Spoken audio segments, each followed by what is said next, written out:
Welcome everyone. We appreciate those of you who are watching this video. I'm Kara Williams with the Maury County Chamber and Economic Alliance. And welcome to our video series. And our first one is Ask an Accountant. Our goal is to work with and help our small businesses in Maury County with some subject experts on different topics that we know are going to be questions and topics and subjects that you need to know more about as you prepare for recovery and as you prepare for dealing with and handling those SBA loans and different funds that you may be getting from the CARES Act.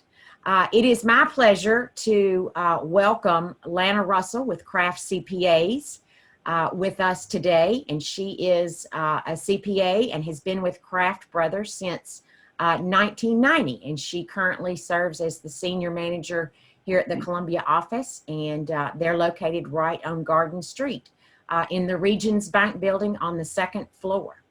And then also with us today is Greg Lemon, CPA with Lemon CPAs. And they are on the other side of the chamber parking lot, and their front door is on West 7th Street.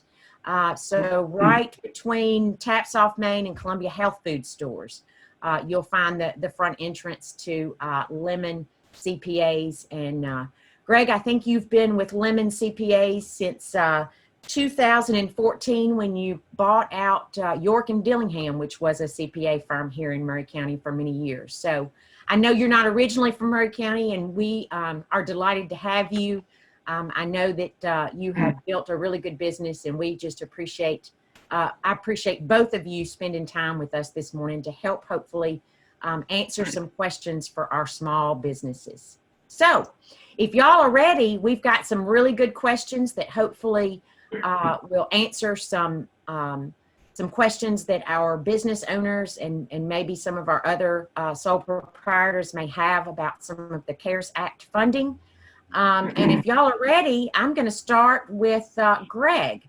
So Greg, if you would start and just tell us, give us a brief overview of the CARES Act, the SBA loans that include the Payroll Protection Program that we all know is the PPP, and the Economic Injury Disaster Loan, or what we refer to as the EIDL loan.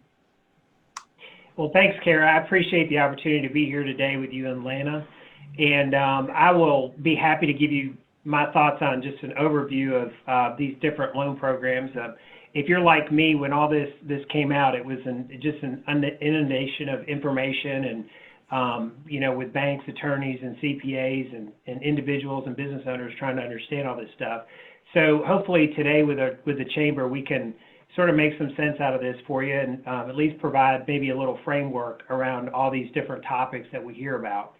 The CARES Act is actually intended to provide fast and direct economic assistance for American workers and families, small businesses, and it was also intended to preserve jobs for American industries. And as many of you know, this was passed into effect, it was in March, late March, I think it was the 27th this year, and that was the CARES Act. But soon after the CARES Act passed, we heard about the EIDL, and SBA was embedded in many of the conversations as well. But the main purpose of the CARES Act was to assist American workers and families, the small business owners, and like I said, preserving the jobs for American industry, as well as assisting state and local governments.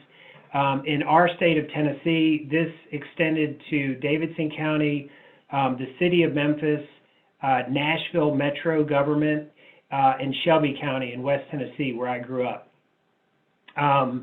The EIDL is the Economic Injury Disaster Loan Program that was funded by the federal government directly through the SBA. Now, a lot of people, I know a lot of my clients asked questions initially about there was a $10,000 grant that people could apply for through their small businesses, or the business owners could apply for rather. And this became a real hot, this is probably one of the first things I remember hearing when all this hit. And, you know, that's sort of the details around the EIDL have changed a little bit as the government has figured out how they're going to pay this out. But the intention of the EIDL was just a quick infusion of cash, and it was based on $1,000 per employee up to 10 employees. So you could apply for this very quickly. It's a one-page application, and the EIDL would fund your bank account that you submitted to the government up to $10,000. Now, the practicality of that is, we didn't see many of these loans funded. It was intended to be quick cash, and then we soon after that got really concentrated on PPP funding that I think Lana's going to talk more about.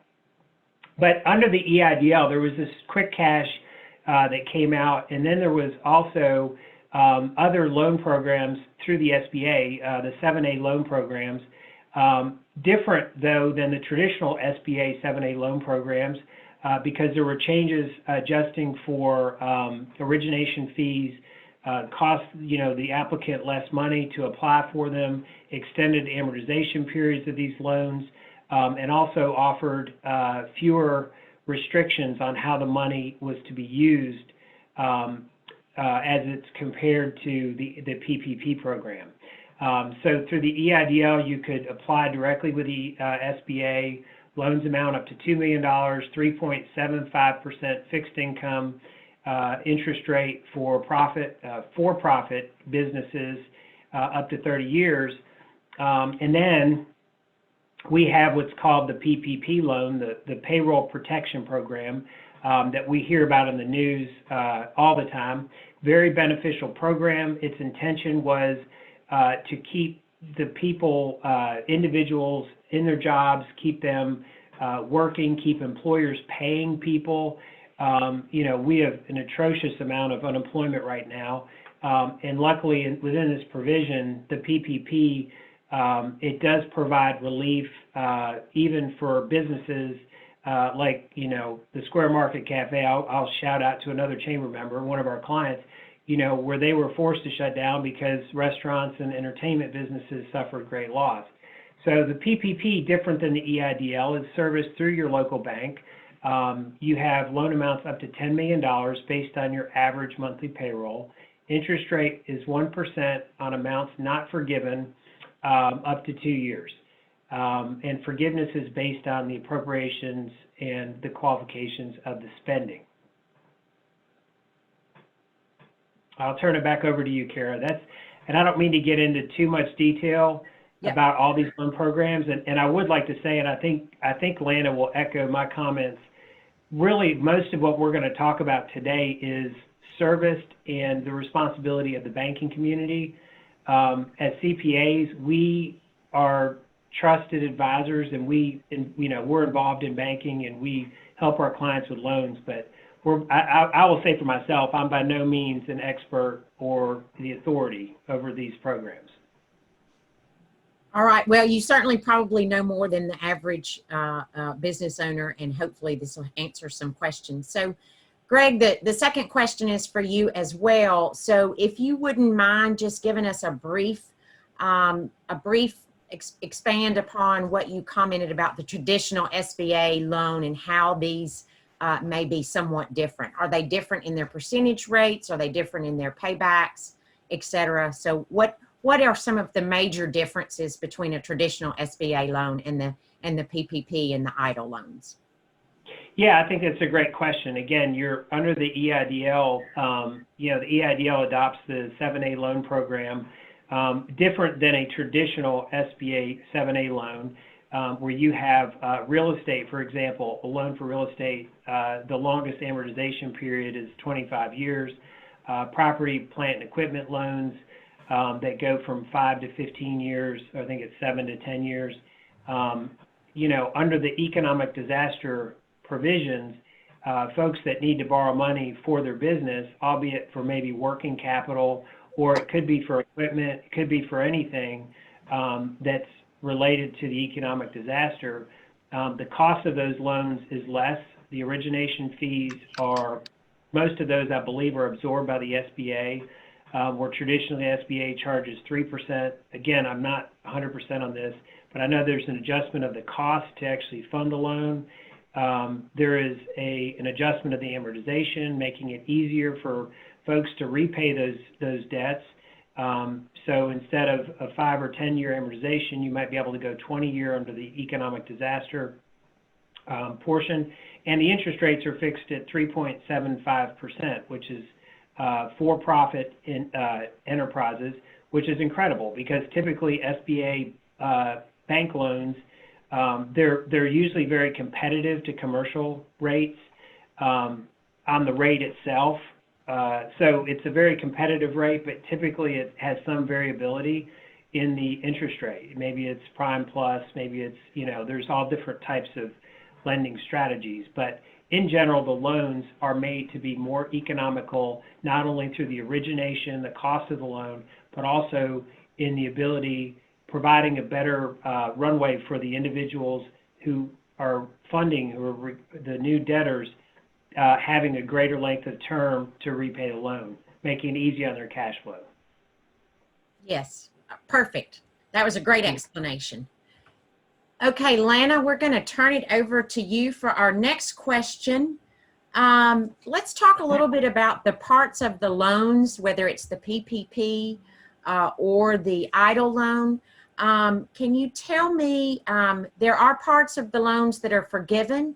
Can you give me the specifics and tell our viewers the specifics of what part of those loans are going to be forgiven or can be forgiven, and what the criteria are for that forgiveness? Yes, parts of those can be forgiven. When you apply for the loans, the calculation is the PPP loan is based on your gross wages or gross payroll costs for a month, and you can get 2.5 times that month for your PPP loan. And once you get it, you've got 8 weeks to spend it on the preset items that it's available for. 75% of it has to be on payroll cost. Now, the way most things work with the government, the criteria changes once you get questions and you try to clarify some answers to those questions. So originally, they thought it was net payroll, but now they have determined that it is gross payroll. So you could pay for your gross payroll, health insurance costs, and retirement costs. Now, it has to be things that were already in place prior to February 15th. You can't start a new retirement program or a new health insurance benefit. They already had to be in place before February 15th. So you can use, so 75% goes to pay for your payroll cost, and 25% can go to utilities, rent, or mortgage interest only. You can't use any of it for the principal to be forgiven. The utilities can be your power, your water, your telephone, gas if you have it, internet. Those all qualify for the utility costs of it. If you get to the point that your criteria of the 75% to 25% doesn't work, then you would have to pay that part back at 1%. You've got 24 months to pay that back. The first 6 months is interest-free. That does not accrue any interest. So as long as you pay it back under that criteria, then it is forgiven. If you use any of the proceeds, some self-employed people can use it to pay themselves. The recipient side of those payments, it is taxable, even though the forgiveness part is not. Just like when you pay your employees their payroll, it's taxable to them. This is supposed to be keeping people in place where they are, so their payroll would be taxable. So if they receive the payroll under this, it is taxable. The forgiveness part is the part that's not taxable to the business owner. That's a good clarification. All right, so the next question goes to you as well, Lana. What is the criteria for the portion of the loan that can be forgiven? And I think we've covered all that. Anything else that either one of you want to add on that particular subject, on the portion of the loans to be forgiven? Anything else that you think of that we haven't covered? All right, I think we're good on that one. So Lana, can you accept both loans? In other words, if you qualify for the PPP, can you also accept the EIDL loan? Or do you have to accept one or the other? You can actually take both. Okay. The only difference is the forgiveness is capped at a certain level. So you have to look at both loans when you're figuring that. Okay. So is the cap for the EIDL loan different than the PPP? That I don't know. Okay. Okay. I just that number goes into the PPP loan of forgiveness. Okay. So, yeah, and it's my understanding too, Lana, that if you take, let's say that you had 10 or more employees and received the $10,000 in the EIDL grant money, then that forgiveness would affect the calculation of the forgivable portion of the PPP. That's my understanding. Okay. Is that your understanding? that if you use the EIDL money for payroll, it goes into the same calculation? Yeah. Yes, that is Yeah. correct. Yeah. So like, I think what Lana is saying is, you actually can't, like you're prohibited from applying for both loans. It's just that, you need to be cognizant that some of those funds, albeit grant money, they may be sort of calculated together, even though they're Yes. two separate loans. You have to consider that because part of that forgiveness may not be, you may have to pay some of that PPP money back over a 2-year period. Okay. That's good clarification. All right, Greg, we're coming back to you. So if I am a small business owner, do I need to keep my income and expense records for these loans separate than my everyday or my other accounting expenses and revenue? And what is the best way to keep these records separate? Kara, that is a great question, and it's one that I've spent a lot of time with my clients on, because anytime you do any sort of lending, anybody that's dealt with banks, there's tons of paperwork. Well, if you go to the SBA and you go into the federal government, there's even more. So it's very important that folks that are taking out these loans are prepared to do this. You don't want to wake up in 2 to 3 or 4 months and have to deal with the calculations. So I'm a big proponent on being prepared. And so let's talk about some of the ways that people that get the PPP loans or the 7A loans can be prepared.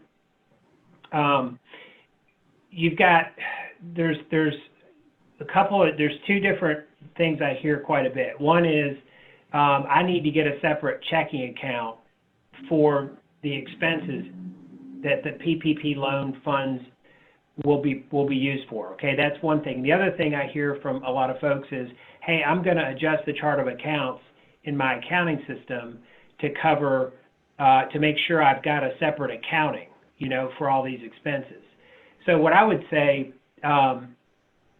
here's what I would say. I would say that it is very important that you keep a clean audit trail. Okay. Yes. Many people, I'd say probably half the people I talk to, do fund a new checking account through their business, through the banks that service the debt, through the SBA, with a new account. It makes it very clean. You have one deposit into this account. It's your PPP loan funds. And the expenses that come out of it would be those that that Lana talked about earlier: qualified payroll expenses, utilities, mortgage interest, the interest portion of the payments, those sorts of things, to keep a really clean record. Let me see what my notes here.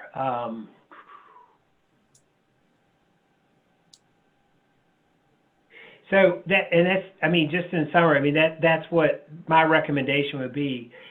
is to do that. And then you can, and a lot of people use QuickBooks Online. You can create different classes just for the COVID expenses and have some reporting around those classes. Yeah. Okay. Perfect. All right, Lana. So what type of accounting, cash flow, accrual, does it matter? What is the best use of those loan funds, and how, what type of accounting practices do we need to use as far as accrual or cash flow or cash flow? Well, typically your business chooses whether it's a cash basis or an accrual basis on the front end. So, but when you are accounting for this money, it's my understanding that it's based on these 8-week period. You either have to incur it and pay for it during these at some point during this 8 weeks. So like your payroll, generally you don't earn it one day and pay it the next day. Right. There might be a week lag from when you're paid, but if it's incurred or paid in this time frame, then that qualifies. As far as your record keeping on these expenses, like your utility bills, your timesheets to prove that's when you actually worked, the bank statements showing the checks came out, any documentation to help assist proving that that's when the expense was incurred and or paid. Okay. So it sounds like good record keeping is the key. Absolutely. Can't have too much documentation. Hey, Kara. Yes, Greg. Can I just interject one thought? Sure. Just to piggyback off of what Lana's saying? Because it's on the cash basis of accounting, and because the forgiveness calculation demands a 75% of these funds get spent on payroll, not every company pays current. And some companies have like semi-monthly payroll. Some of them have monthly payrolls. So you need to consider this when you're getting through this 8-week period. As you encroach on the last part of that period, it may be in your best interest to do a short payroll, or to do a payroll right there towards the end of the 8 weeks, so that you can capture all those wages, because you do have cutoff periods on the front and the back side of the payroll, of the 8-week period.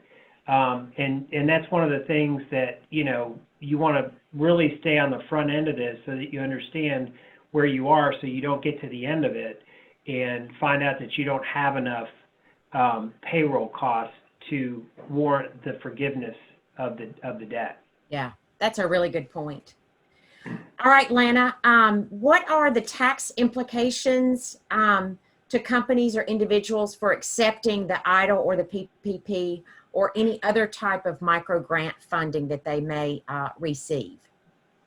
The actual receiving of the cash does not create any type tax consequence. On the front end, it's just a loan, and the understanding is you pay it back unless you meet the criteria For forgiveness. For forgiveness. And if you meet the criteria and it's forgiven, it is not income to you. Okay. Not the actual loan side of it. All right. That's good. That's good. That's a really good point. All right, Greg, the next one is for you. If I have not applied or accepted any of these loans, so I'm a small business owner, I didn't apply for a PPP, I didn't apply for EIDL loan, I haven't gotten any other type of grant funding, are there any tax credit or benefits that I may receive for my business as someone who retained my employees during the entire pandemic period? Yeah, and that's a really good question. And there's a ton of provisions within the CARES Act and we're talking about a federal act that was passed to help, but there's also probably another webinar, another session we could have on the state tax side, and the state benefits.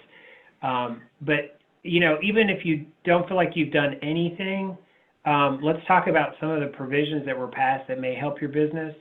But if we start even with individuals, we have the government's extended us tax rebates, which many people have received.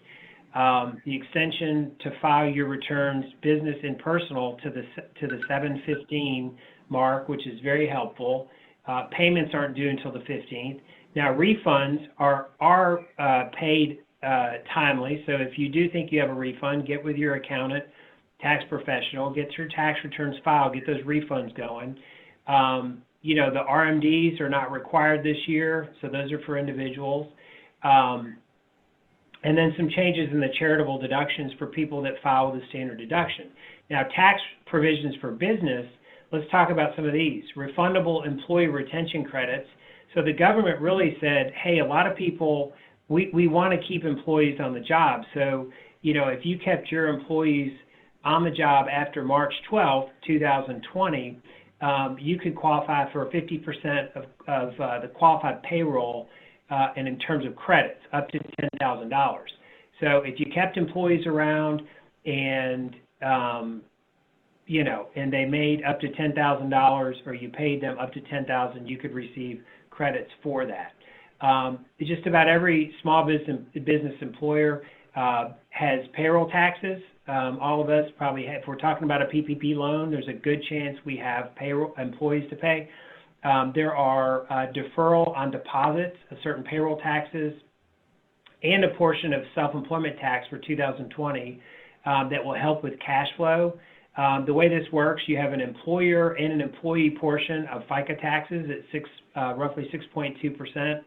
Each, the 6.2% Social Security tax employer portion between 3/27 and 12/31/2020, you can defer that. You can defer the employer portion of the tax that you need to pay into the SSA, and you could pay 50% is due at the end of this year, and the other 50% is due at the end of 2022. There are, if you're a business that has a net operating loss, those carry forward rules have been relaxed. Elimination of the 20-year limit. And then there's also some fixes to qualified improvement properties. So these are, if you have commercial buildings, you have business property, and you got tangled up. There's been lots of changes in these rules for fixed assets that kind of got untangled with this CARES Act. They kind of slid it in there, which will create some tax relief for people. So there's some benefits there. And then sort of the next thing real quickly is falls underneath what's called the Families First Coronavirus Response Act. Employer receives 100% refundable tax credit for qualified sick leave wages. Now, private employers that have fewer than 500 employees or public employers are required to pay these wages. So if you did pay wages to somebody that would be, quote, qualified as covered as a sick wage under the coronavirus, you could receive 100% refundable tax credit.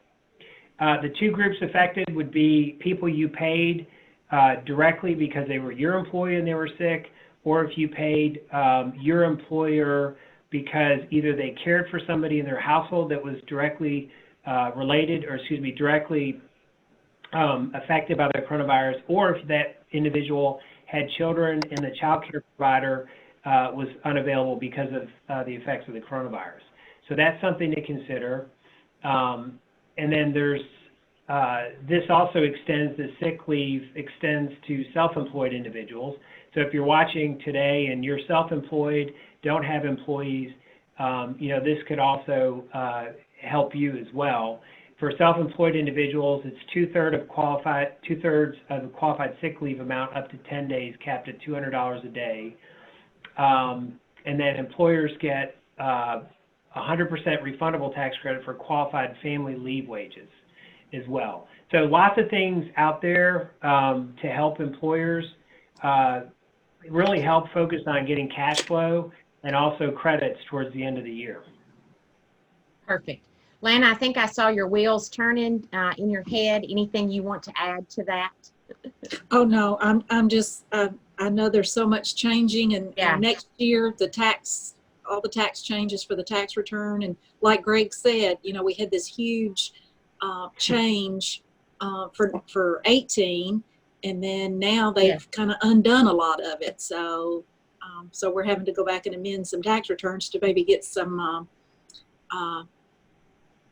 tax refunds or carry back some losses even further. So everybody needs to get with their accountants and see what benefits are out there for them. Well, I can tell you as a layperson, it sounds really complicated to me. So I admire your ability to keep it all straight. All right. So we're kind of rounding down on our questions. Anything else that we need to cover about calculating our forgiveness, that forgiveness portion of our loan? Have we covered that thoroughly enough? Any other tidbits or advice for calculating that forgiveness? The best thing you can do, your banker is the person you're going to get with and provide that information, and they're going to calculate the part that's forgiven. So that's the person that you need to get your documentation to. Okay. All right. And Greg, we had a question about best practices for maintaining our records, but I think we've covered that pretty thoroughly. When in doubt, keep 2 copies, right? So, just maintaining those records is something imperative, I think, that we all need to make sure that we're doing.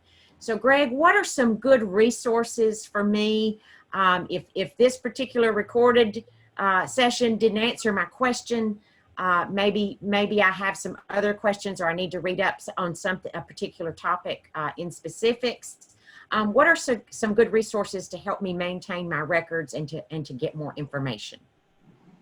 So I'm open to Lana's suggestion on this too. I'm not sure I have, as far as resources, I mean, there's a litany of resources, through the federal government's actually done a really good job with their website. Some of the local resources, I mean, accountants, CPAs, banking partners primarily, yes, are the best resources. The attorneys are offering very good resource to business clients as well. Payroll service providers are also doing a very good job providing resources through direct content on changes within all these acts.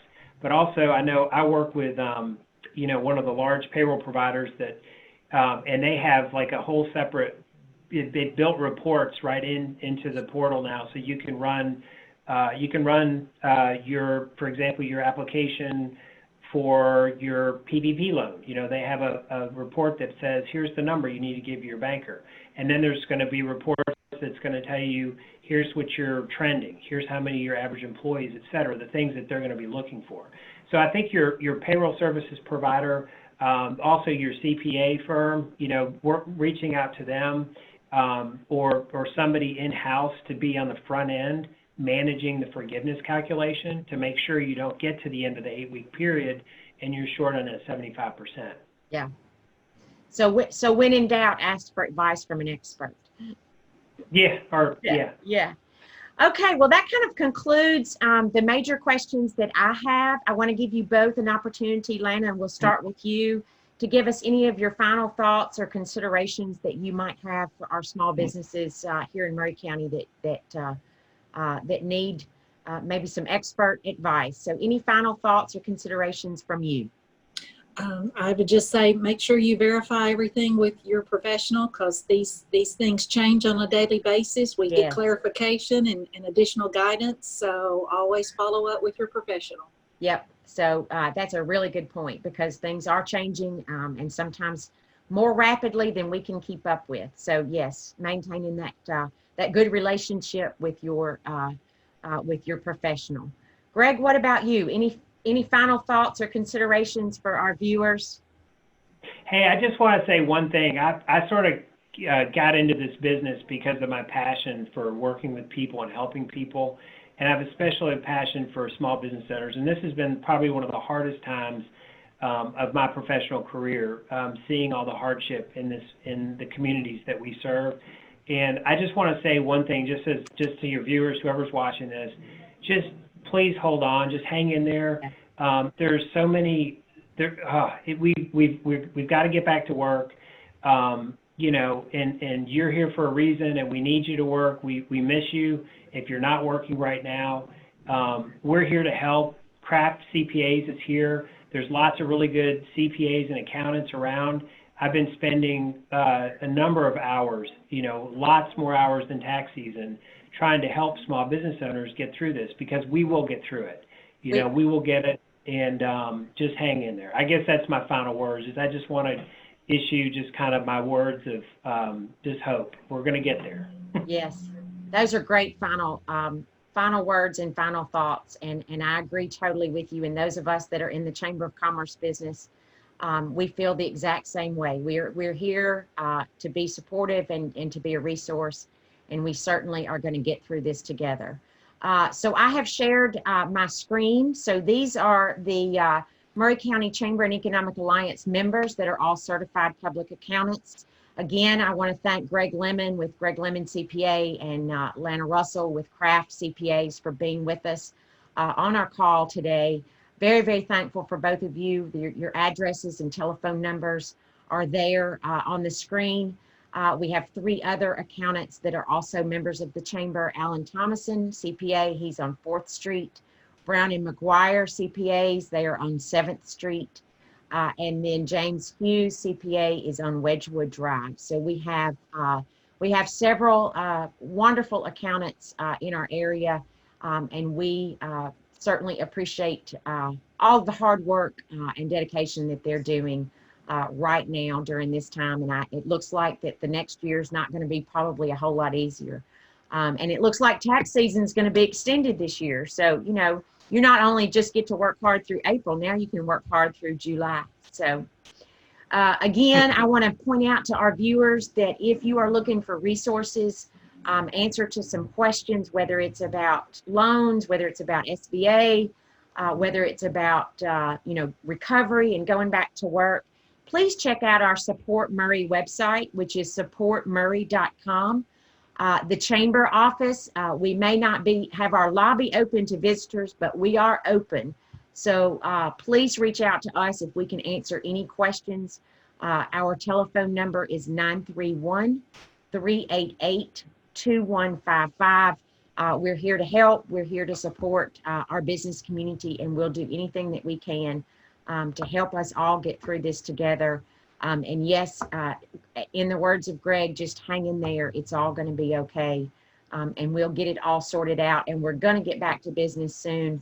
And Maury Countyans, I have seen a renewed love for our small business people and our local economy. So I think things are just going to be better and better. So Greg, Lana, thank you so much for joining us, and thank you for sharing your expertise and your brains with us today. And I hope that was helpful to some of our viewers.